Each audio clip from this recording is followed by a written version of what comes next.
On one hand, Marvel is doing pretty good right now. Right now, in the moment, with the release of Deadpool and Wolverine on digital, at least according to Samba TV, 597,000 households bought at a premium ticket. I think it's like $30 to rent or something like that. Like it's not an inexpensive purchase, but that many people decided to broach that monetary barrier, 53% higher than the 6-day VOD viewership of Oppenheimer and 64% higher than Barbie. Like, it's a smash hit, and that's fantastic. I have some quibbles and quabbles with the script, obviously, but I got a soft spot for Hugh Jackman's Wolverine, even though I'm not exactly a fan of Deadpool, and I'm probably never going to watch the film, and the only way that I'm going to consume it any deeper than I have with a few reviews is if Mueller does a big, multi-hour long breakdown video, which kind of thinks in the works, but don't know for sure or not. But as it sits right now, doesn't matter, man. The wider public loves the movie and is willing to part with even more of their money to see it. Just imagine if they would have held off a little bit longer, waited until the holidays, and I don't know, maybe that's what Disney's going to do, given the fact that they've really got to set up some sort of momentum heading into February with their next cinematic release, because when it comes to their TV output, I mean, we got the numbers for the end of September, and you can see a startling lack. And oh, there it is, right there at 9th place. I just talked about Rings of Power, but I'm more or less just waiting to see what it's like for the finale. But there it is down there in 9th place. But what don't you see? All right, that smash hit Agatha show, which legitimately nobody's talking about. Like, that shit's trash, bro. And that's what you follow up Deadpool and Wolverine with. It's really looking like what a lot of people were saying leading into Deadpool and Wolverine, where I was wrong about how much it was going to make at the theaters. Didn't think it would end up making $1 billion, and this is before all the projections come out, but I was a little bit skittish thinking I was going to be popular with people, thinking that I was going to make a lot of money. Not breaking that $1 billion, but hey, only missed by like 500,000 off of my prognostications here. I was thinking 800 would end up being tops for it. Oopsie daisy, you miss every once in a while. But if I was Marvel, knowing that, oh god, okay, so we got a show that nobody's watching, okay, and we got this one pocket movie that isn't really leading into any other hype for any of our other projects. How can we find a way to disseminate all of that goodwill from that one movie onto the rest of our projects, because is going to be incredibly difficult to maintain that momentum, to keep that same energy in the theaters, waiting through Brave New World and then the Thundercraps. Like, nobody's going to care about a brand new Fantastic Four by the time that comes out, especially when he had to wade through even more sewage. Captain America Brave New World, reportedly awful. And this isn't the first time that a test screening audience have seen this film. Hell, not even the second time. This is the third version of this film. It has been through multiple rounds of reshoots. 3 complete movies are theoretically out there, right? Like, it went from being called New World Order to Brave New World, because I thought, we're probably a little bit too on the nose with that one. Villains have been brought in the 11th hour. Scripts have been totally rewritten. New directors, new writers. The only thing that's stayed the same is Falcon still has the shield. Like, okay. Imagine spending, right? Because we're getting to a point in time where it's being reported that $400 million have been dropped on this pile of crap. And you know that the marketing, probably starting in and around the holiday season, is going to be immense. Like, this thing's going to need to make $1 billion, and it's not going to. People are going to see that and go, it's Captain America. Where's Chris Evans? Steve Rogers is supposed to be in this. It's Captain America. Who's this guy? Who's him? A rumor claims that Marvel Studios' upcoming film, Captain America Brave New World, is awful, following recent test screenings.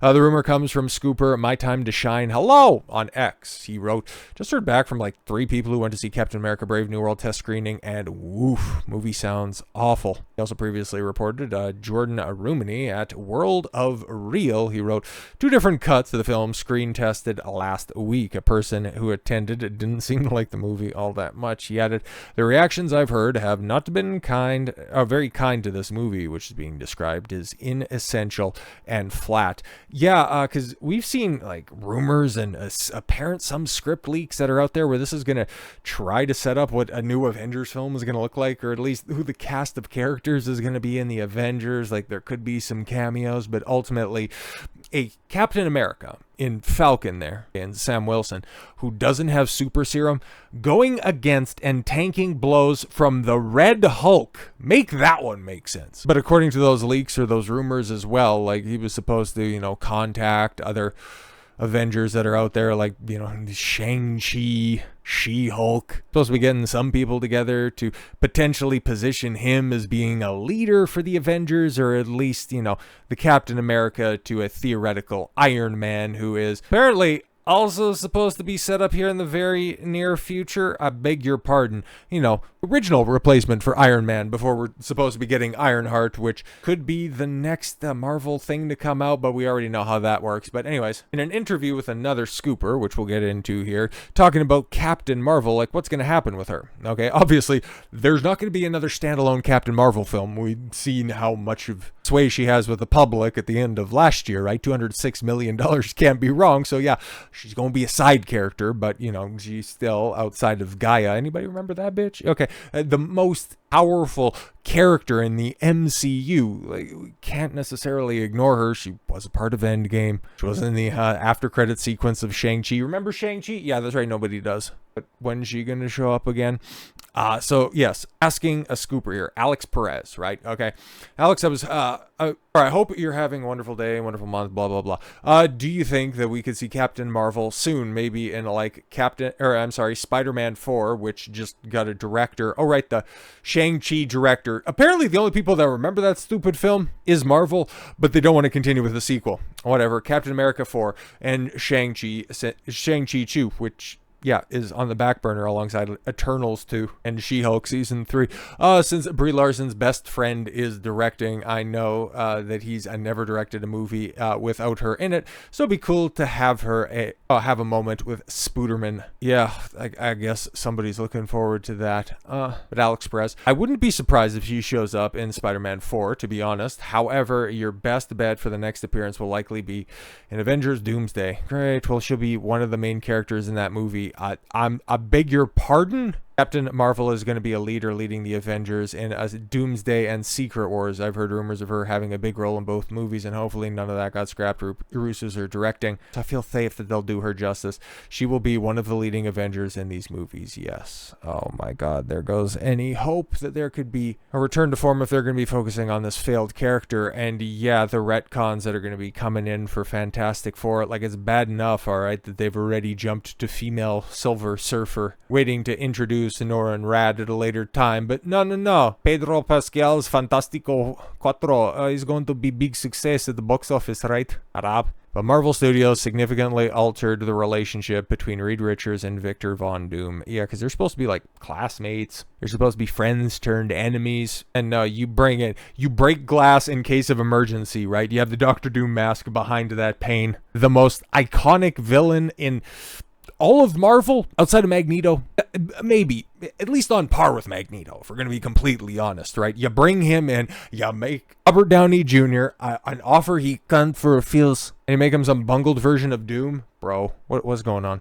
Marvel Studios will allegedly radically alter the relationship between Fantastic Four, Reed Richards, and Victor Von Doom in upcoming films. Because let's be honest, right? Okay, like, just imagine that square off between RDJ and Pedro Pascal. Who's gonna look like a bitch? Oh my god. Bro, you're Mr. Fantastic. Marvel's first family. The patriarch is a cuck. Should have seen this coming. Really should have seen this coming, man. Anyways, according to Scoop from Alex Perez at the Cosmic Circus, that was the interview that we just looked at, the iconic relationship will be non-existent. I beg your pardon? During a Q&A, Perez was asked by a user, will Reed Richards and Victor Von Doom's dynamic in MCU Secret Wars be any bit close to how important, impactful it was in 2015's Secret Wars comic?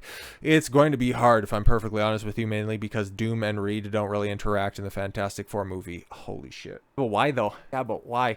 I can understand, right? Because there was also a rumor where RDJ is being brought in as a bait and switch Doctor Doom. He's just a mind-controlled version of Doom who's going to end up being usurped by the actual Doctor Doom to end up setting up RDJ getting back into the Ironman armor for Secret Wars. Like, that was a rumor that was out there, and yeah, I could totally see that happening. But if your first introduction with the Fantastic Four and Doctor Doom doesn't have that connection, you're gonna lose any of those comic book fans that you were hoping that you would be able to recapture. You might win back the normie audience if things are all well and good and fine and dandy, but you're going to piss off the people that you upset with all of the contrivances you had in Endgame and begin your downfall before it even started. Because you always you lose the purists first, and then you'll eventually get to a point like you did at the tail end of phase 4 into phase 5 where nobody started to care anymore, because there was no reason to care, because you deviated so far from canon